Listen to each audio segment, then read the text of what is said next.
هم قرتی اصلا تو خودشون عروسی میگیرن. چه عروسی؟ اما قهرشون که بگیره واویلا، یهو داری راه میری یا یکی از زیر قهر مچ پات میگیره، انگار از تو زمین میخوای بری اما نمیتونی.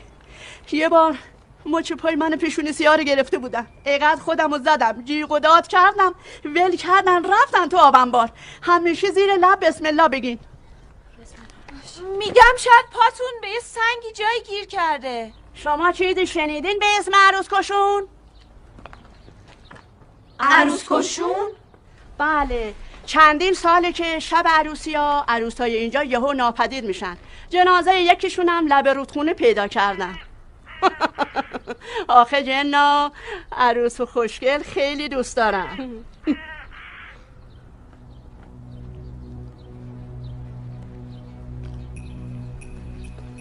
تو دختر خیلی مواظب خودت باش، آخه حیف عروس جنا بشی.